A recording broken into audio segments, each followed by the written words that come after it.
Good morning, Rainmakers. Hi, Priyan here from Rainway Realty. Hope you're well. Yesterday's episode was a little bit down in the doldrums due to the fact that I was not feeling as motivated. Life was not as great as it could have been, but that's life. That is how you will feel sometimes when you wake up in the morning, sort of questioning whether you're doing the right thing, why are you doing it, or what's the point of it. And in this episode, I'm really just trying to show you openly how I got through that little blip and the reasons for getting through that blip.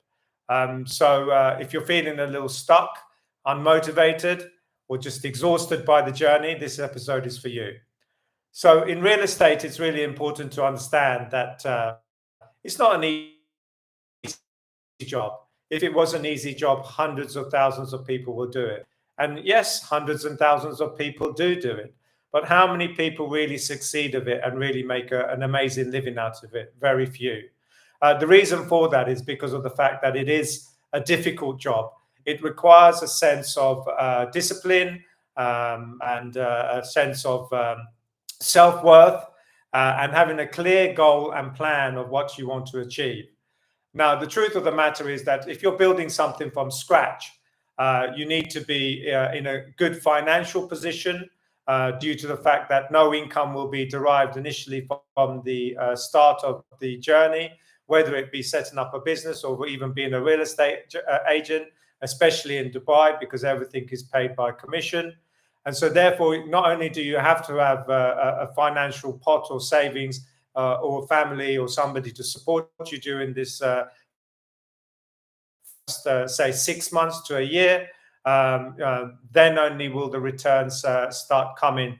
So therefore, the journey can feel very difficult straight from the beginning. Even starting a business or a podcast like I am, it's the same scenario where I don't have to financially put any money into the podcast. It's for free. However, even though it's for free, I'm spending a lot of time and effort doing it, trying to do my best, trying to gauge whether my audience I'm resonating with them and also growing with them. But also having to show up when I'm not feeling great because I'm doing other things on the side, i.e. trying to be an estate agent myself and also set up a business. So you can see how, with all these things in mind, how your emotions can play out, how there is a lot of pressure involved due to the fact that there's no immediate income and that you're spending, and nothing is coming back in return. And so therefore, how do you sort of deal with this? How do you keep going? How do you keep sort of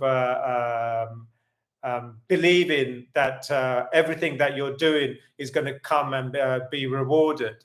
The best way to do it is to, of course, have a simple, clear goal and mindset of where you want to go, what you want to do, what you want to achieve, and then break it down into segments of how you're going to do it, and just keep doing it. Now, of course, you're going to come across days like I did yesterday, where you're not feeling great, and you've been carrying on the system, you've been carrying on, and the old sort of programs that have been built in with you are then dragging you back in. So therefore, you need to understand this, and you need to evaluate this. You need to sort of rest,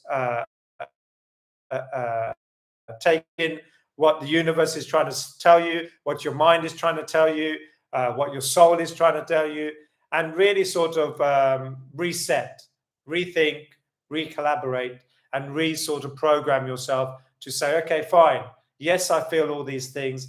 Yes, I do find it difficult. Am I doing the right thing? Is this the best thing for me?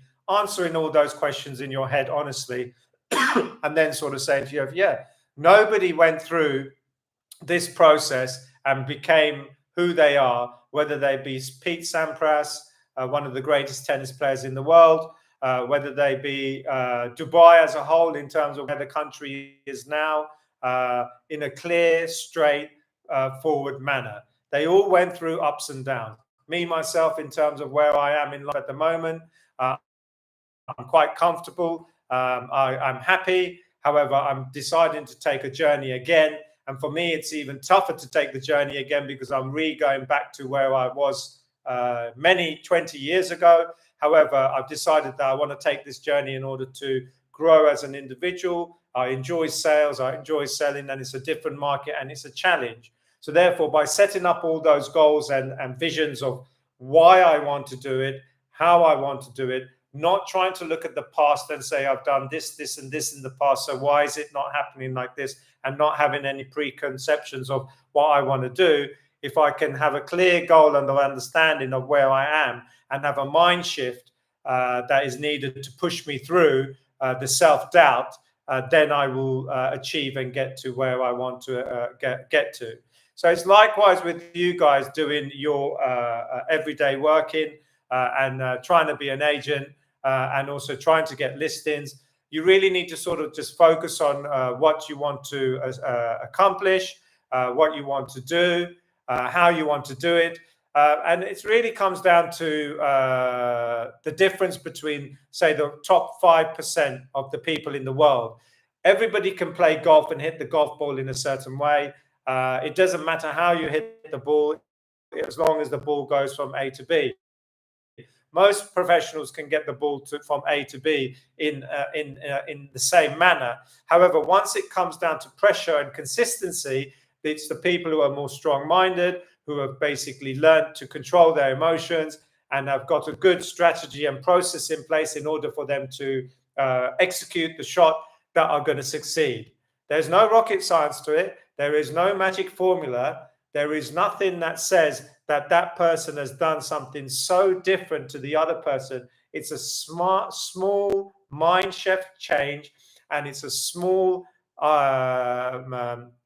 thought process change where this person hits the ball from A to B and this person hits the ball from A to B, but he understands how he hits the ball from A to B. He understands that when it comes to going down the final hole and he's winning, how to control his emotions by breathing, by visualizing, by sticking to his thought process of, when he was a little kid and he imagined this moment, living that moment, being excited by that moment, and really sort of listening to his body and his mind and living out his dream. Now, the other person has hit the ball from A to B. He hasn't had these visions of getting and winning. He's got to this position because of the fact that he's a good golfer, but he's just missing that little spark. And now he's in a situation where he hasn't been there before. His goals and aspirations haven't been to win a major or nothing. So now he is going to be in trouble because he's going to get tense. He's going to feel pressure. And even if he has had those emotions as the other person, it's about practice and putting himself in that situation and dealing with it. Now, it's not easy. It doesn't matter if you're paid $1 million or you're paid £5. Everybody says, oh, he's a professional. He should be able to do it all day long. No, he's still a human being. He still has a girlfriend, wife, mom, dad. He still, unfortunately, has to go to the bathroom, wash his face, eat, just like you and me. It's on another level, yes, but that level is also raised. Now, of course, if he was playing against me, he's going to win all the time. But he is now a professional, so he's playing against other professionals. So when people say he's a professional, it's easy for him. Yes, it is easy for him to play against you, who is a non-professional, which is fair enough, and the comment well made. But when he's playing against other professionals, he's on a level playing field. And so therefore, he feels exactly the same emotions as you and I do and other people do, but just on a different level. In terms of the level is equaled out, so he will still feel pressure. He will still feel the need to perform. He will still feel anxiety. He will still go through days where he's thinking to himself, why am I doing this? Why am I just not at home or on the golf range teaching golf? And the reason is because of the fact that he needs to step up to his game. He needs to visualize and see where he wants to be. He has to have exactly the same goals and aspirations and blueprint of what he wants to do and what he wants to succeed in life. And therefore, by doing all that, whether he be down here or me or anybody else, it's that blueprint and that success will get you through those days when the going gets tough, as they say, and the tough get going. So, you know, in reality, it's not an uphill curve continuously. Yesterday, I felt a little bit of a blip. However, you know, all my people watching the videos resonated with that and sent me some very nice messages. So thank you for that. Really appreciate it. It shows me that I'm not the only person feeling like that. They reminded me of the reason why I'm doing it.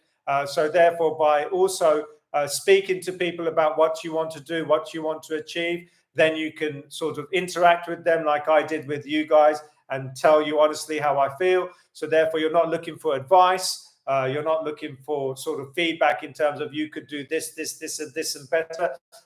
All they will do, if they're good friends or they understand you, will sort of say to you, look, this is why you're doing it. This is why you said you were going to do it. These are the reasons you told me that you wanted to do it. And so therefore, it's like your subconscious, they're your friends, they're giving you feedback in a feedback loop of why you want to started this journey. And so by being honest and putting yourself out there and telling people about what you want to do and why you want to do it, that also helps. So get out there, tell your friends and family why you want to do the job that you're doing. Tell your friends and family that you would like to do, or work colleagues that you would like to do one sale by the end of this month or 2 months. Set yourself a challenge. Tell those people, then you're accountable for it. And if you come across a few stumbling steps or you come across a situation where you're not feeling as great as you have been, you can then speak to them. They will then basically resonate that message back to you. You can also have it written down on a piece of paper so that you can then read it, have it stuck on your window and wall, and get it done. And remind yourself of the reasons why you're going to do it. Saying that, I've written down a lot of things, but I haven't done half the things that I said that I've mentioned on this video. I have mentioned it to a lot of people, but maybe, sorry, my everyday life, in terms of when I wake up in the morning, I should see something visually to motivate me and to get me geared up and set in the right direction. So, Rainmakers, happy Valentine's Day. I'm back, and I hope you enjoyed this episode. Keep at it. Believe in your goals. Believe in yourself. I believe in you. I believe in me. And let's make this journey a good one.